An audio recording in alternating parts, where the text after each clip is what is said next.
रणवीर सिंह सोनाक्षी की चाहे जितनी तारीफ कर ले, सोनाक्षी अभी भी उन्हें कोई भाव नहीं दे रही हैं।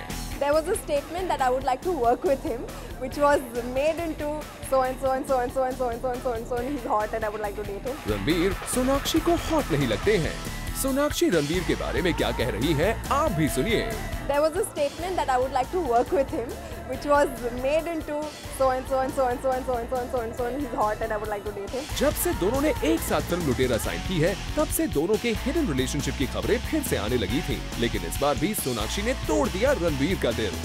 कैसानोवा रिकी बहल यानी रणवीर पर यूं तो काफी लड़कियां मरती हैं। वो जहां जा रहे हैं वहां उन पर किसेस की बारिश हो रही है, लेकिन सोनाक्षी को इम्प्रेस करने में वो हर बार फेल हो जाते हैं, क्योंकि सोनाक्षी की सुई तो हर बार यहाँ पर आके अटक जाती है कि वो सिर्फ रणवीर के साथ करना चाहती है काम।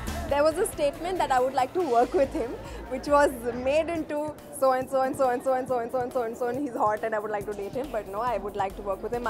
I am working with him and I'm looking forward to it. और दूसरी तरफ रणवीर सिंह जो मौका मिलते ही सोनाक्षी की तारीफों के पुल बांध देते हैं। I remember YouTubing the trailer of Dabangg, and when she delivered that dialogue, she had me right there.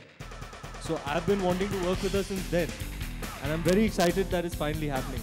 खैर रणवीर, कोई बात नहीं, आपसे क्लोजनेस को भले ही सोनाक्षी बार बार डिनाई कर देती हो, लेकिन इस रूमर से आप दोनों के करियर को काफी फायदा हो रहा है और ऐसा तो खुद आप भी मानते हैं। एक हॉट टॉपिक बनाने में जिनका काम रहा है, जिन जर्नलिस्ट का, जिन टैबलॉइड जर्नलिस्ट का, उनका बहुत शुक्रिया। Now we are a hot topic and that's good. हम तो यही कहेंगे रणवीर कि आप अपनी कोशिश जारी रखिए, कभी न कभी तो सोनाक्षी आपकी भावनाओं को जरूर समझेंगी। For Salma Khan, zoom, Mumbai.